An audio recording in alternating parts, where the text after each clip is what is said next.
নমস্কার বন্ধুরা, শ্রাবণ কথার অন্য একটি ব্লগে তোমাদের সবাইকে স্বাগত জানাচ্ছি। এখন বাজে সকাল 9টা আর আমি এখন থেকে আমার ব্লগটাকে স্টার্ট করছি। এখন আমার সব কাজ কমপ্লিট হয়ে গেছে, এখন শুধু পুজোটা দেবো তাহলে হয়ে যায়। ড্রয়িং শেখানো রয়েছে, গান শেখানো রয়েছে, তার মধ্যে একটুখানি আজকে বাজারে যাব, কিছু কেনাকাটা রয়েছে ছোটোখাটো, তো সেইগুলো কেনাকাটা করব। আর আজকে হচ্ছে মানে কালকে ছিল হোলি, সোমবার, আজকে মঙ্গলবার, তার পরের দিন। দেখো মুখটার কি অবস্থা, এখানটা কীরকম দাগ হয়ে গেছে। তোমাদের সবাইকেই রিকোয়েস্ট করছি, প্লিজ প্লিজ প্লিজ তোমরা আবির খেলো, আবিরের সাথে প্লিজ কেউ রং মিশিয়ে দিও না, যেটা আমার সাথে হয়েছে। সারা মুখে গুটি গুটি হয়েছে, আর এগুলো তো রং, এখানে রং, এখানে রং, এইগুলোতে রং, মানে আবিরের সাথে রং মিক্সড করা ছিল, সেগুলো ওঠেনি। আরও অনেক জায়গায় আছে যেগুলো হাতে ঠাতে অনেক জায়গাতে রং ওঠেনি, যেটা আমি এই কারণে রং খেলি না। এবার খেলতে গেলে তো অবশ্যই রং লাগবে, কিন্তু এগুলোতে না জ্বলে যাচ্ছে রাতে, মানে এগুলো তো পুরো জ্বলে যাচ্ছিলো। তো প্লিজ প্লিজ এই সমস্ত কেমিক্যাল কেউ দিও না, মানে এমনি আবির খেলো, বাদ যদি রং খেলতে চাও তাও করো, কিন্তু এই সমস্ত কিছু ইউজ করো না যাতে মুখ পুরো জ্বলে যায়। মানে আমার মনে হচ্ছিলো মুখটা পুড়ে যাচ্ছে যখন আমি ওয়াশ করছিলাম সেই টাইমটায়। তো আর জামা কাপড় থেকেও তো ওঠেনি, ওই জন্য ভ্যানিশ দিয়ে দিয়েছি, মানে ভিজিয়ে রেখেছি, 4-5 ঘন্টা রাখবো, তারপরে দেখি কি হয় কি না হয়। কারণ ভীষণ কষ্ট হচ্ছিলো যে শাড়িটার জন্য সমস্যা হচ্ছিলো না, নতুন শাড়িটাও সমস্যা হচ্ছিলো না, কিন্তু ব্লাউজটা আমার ভীষণ পছন্দের ছিল, নতুন ছিল, কিনেই ফার্স্ট ওখানেই পরেছিলাম। তো চলো এখন স্নানটা করে পুজোটা দিয়ে নিই, তারপরে আবার গান শেখানো রয়েছে। আর আজকে দুপুরে কী কী রান্না হবে না হবে সেগুলো কাটা হয়ে গেছে, চলো তোমাদের একবার দেখিয়ে আসি। বাইরে রোদ্দুরটা কিন্তু দারুণ রোদ্দুর উঠেছে, ভেবেছিলাম কালবৈশাখী হওয়ার কথা ছিল জানো তো, কিন্তু সেটা কিছুই হয়নি। তো চলো রান্না বান্নাগুলো তোমাদের একটুখানি দেখিয়ে দিই, সকালে কী রান্না করেছে, দুপুরে কী রান্না হবে সেটা একটু দেখিয়ে দিই। তো দুপুরে হবে উস্তে আলু ভাজা, বেগুন দিয়ে মাছের ঝোল, আর হচ্ছে কচুরলতি। এই হচ্ছে আজকে দুপুরে রান্না বান্না, বেশি কিছু না, এবারে সিম্পল। আর এই দেখো সকালে কি রান্না করেছি সেটা একটুখানি তোমাদের দেখিয়ে দিচ্ছি। দেখো সকালে করেছি 3 জনের 3টে, দেখো পরপর ডিম ভাজা আছে, দেখেছো? ওই যে 3 জনের 3টে ডিম ভাজা, পটল ভাজা, আর এখানে আমার বিড়ালের মাংস রয়েছে একটু, আর শসা। হোক যেন আমার মানে কি বলবো, শাড়ির দাগগুলো উঠে যায়, ব্লাউজের দাগটা উঠে যায়, ওটা নিয়ে একটু টেনশনে আছি, তাছাড়া আর কোনো সমস্যা নেই। আর এই দেখো ঠাকুর ঘরে আজকে কত ফুল ফুটেছে, দেখবে তারাও অনেক ফুল ফুটেছে। তো চলো পুজো দিয়ে দেবো এবার।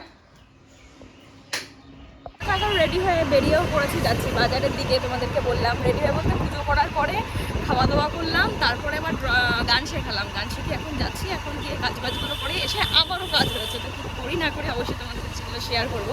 তো চলো এখন আমার সাথে তোমরাও বাজারে চলো।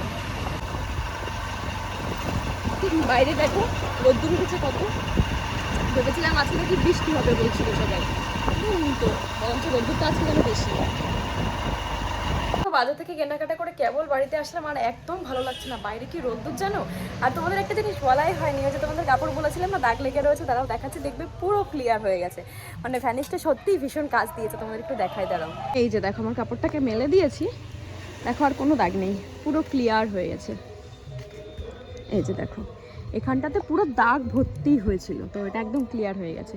আর এই যে এই ব্লাউজের হাতাতে পুরো কালো হয়ে গেছিলো, দেখো একদম ক্লিয়ার, কিচ্ছু নেই। চলো মটর পড়ে গেছে ওদিকে, এখন মটরটাকে বন্ধ করে দিয়ে আসি চলো।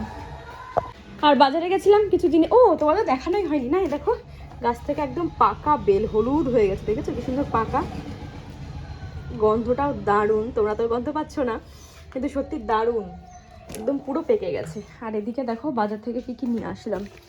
বাজার থেকে এনেছি হচ্ছে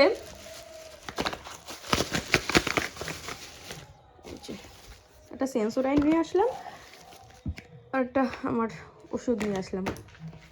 আর এই কুর্তিটা আনলাম, এটা কিন্তু অল টাইম পরার জন্য, দেখো জাস্ট অল টাইম পরবো ওই জন্য। এই কেমন হয়েছে সেটাও জানিও। আর এর মধ্যে এনেছি বাবার জন্য কিছু জিনিস এনেছি, বাবা আবার এইগুলো পরতে ভীষণ ভালোবাসে গরমের মধ্যে। বাবার জন্য এই কালার একটা জামা এনেছি, এই যে দেখো একটা গেঞ্জি, বোনের জন্য যেটা সেদিন অর্ডার করেছিলাম না, এটা বোনকে দিয়ে দেবো, ওকে খুব ভালো লাগবে, সেজন্য এটা ওর জন্য, মানে বলতে পারো পয়লা বৈশাখে একদম বাড়ি পড়ার জিনিসই সব। আর এই যে সব কিছু ধুয়ে এনে রেখেছি, এগুলো এখন সব গোছাতে হবে। ঘরটাকে এখন ঝটপট করে ক্লিন করে নিয়ে তারপরে তোমাদের সামনে আসছি। চলো স্নান করে আমি এখন চলে এসেছি রান্নাঘরে, এখন খাওয়া দাওয়া করবো, খাওয়া দাওয়া করে ড্রয়িং শেখানো রয়েছে, গান শেখানো রয়েছে। তো এখন ওই দেখো খাওয়া দাওয়ারও বেড়ে নিয়েছি, তো চলো এখন খাওয়া দাওয়া করে নেওয়া যায়। এতক্ষণ ঘুমাচ্ছিলাম, ঘুম থেকে উঠলাম, বাইরে করেছে মেঘ, তো সেই জন্য জামা কাপড়গুলো যা ছিল সব তুলে আনছিলাম।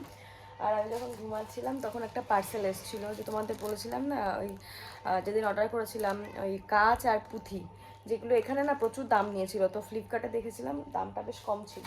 তো দেখো এগুলো অর্ডার করেছি, জানি এখনও খুলিনি। তো চলো এবার এগুলো খোলা যাক, আর কি আছে না আছে তোমাদের সাথে সেগুলো দেখিয়ে দিচ্ছি, চলো। তো দেখো যেগুলো অর্ডার করেছিলাম চলে এসেছে, যে এই জিনিসগুলো অর্ডার করেছিলাম অনেক সাইজের, যেগুলো আমাদের বগুলাতে না এগুলো এই এক একটা পিস, মানে পুরো একটা প্যাকেট না কিন্তু এই এক একটা পিস 2.5 টাকা করে নিয়েছিল। যেগুলো আমরা এই এতগুলো টোটাল আছে 1200 পিস, এটা আমরা পেয়েছি 300, মানে টোটাল নিলে 491 টাকা নিয়েছে। এটা কত নিয়েছে মনে পড়ছে না আমার, টোটাল একটা এই যে নিচে পুঁথিগুলো তাকে সব ধরনের পুঁথিগুলোও রয়েছে, বেশ ভালো হয়েছে। আর তোমরা কে কে এইগুলো দিয়ে আর্ট অ্যান্ড ক্রাফটের ক্লাসগুলো করো অবশ্যই কিন্তু কমেন্ট করে জানিও, এগুলো কিন্তু আমার সব আর্ট অ্যান্ড ক্রাফটের ক্লাসের জন্য। আসলাম আমি এখন রান্নাঘরে, এই যে দেখো বাজার থেকে এইগুলো নিয়ে এসছে, ওইগুলো ভাবলাম কি রেখে দিই একবারে ফ্রিজে। টমেটো এনেছে, পটল, এই পটলটা দেখো কেমন, আর ভিন্ডি, আর বলেছিলাম ক্যাপসিকাম আনতে, একটা ক্যাপসিকাম এনেছে। তো চলো এগুলো এখন ফ্রিজে রেখে দিই। রাতে রান্না করবো হচ্ছে ঘুগনি, তো কেবল ভিজিয়েছি, এখনও সেইভাবে ভেজে নি, তবে কিছু কিছু ভিজেছে, যেটুকু ভিজেছে দেখা যাক কতদূর কী করে উঠতে পারি। এগুলো ভিজতে লাগুক, ততক্ষণে আমি বাদবাকি যা আছে সেগুলো করে ফেলি।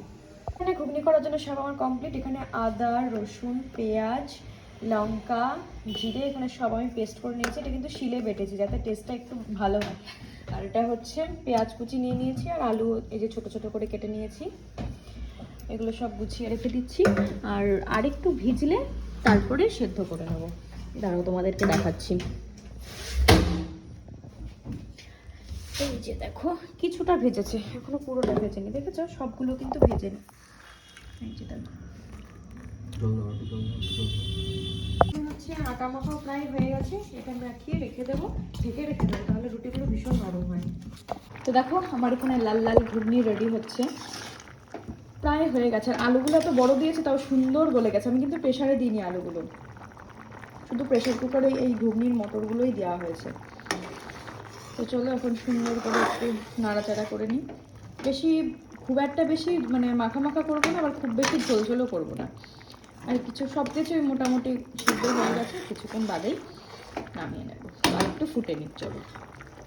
তো দেখো আমার এদিকে ঘুগনি হয়ে গেছে, লাল লাল ঘুগনির ঝোল, আর এটা হচ্ছে তোমার রুটি, তোমাদের গরম রুটি করে নিয়েছি। তো চলো এবার খাওয়া দাওয়া করে নিই, তারপরে তোমাদের সামনে আর কি আসবো, তাহলে আমি ভিডিওটাকে শেষ করে দেবো। এই পর্যন্ত যদি আমি ভিডিও দেখে তাহলে নিশ্চয়ই আমি দেখতে ভালো আছে, তার জন্য কি করতে হবে, লাইক শেয়ার কমেন্ট করে কিন্তু পাশে থাকতে হবে। আর আমার চ্যানেল যারা নতুন কিন্তু সাবস্ক্রাইব করছো না, please please please please please ছেড়ে দেওয়ার আগে সাবস্ক্রাইব করে দিয়েছো। তো চলো এখন কাজ জন্য টাটা, দেখা হচ্ছে নেক্সট ব্লগে।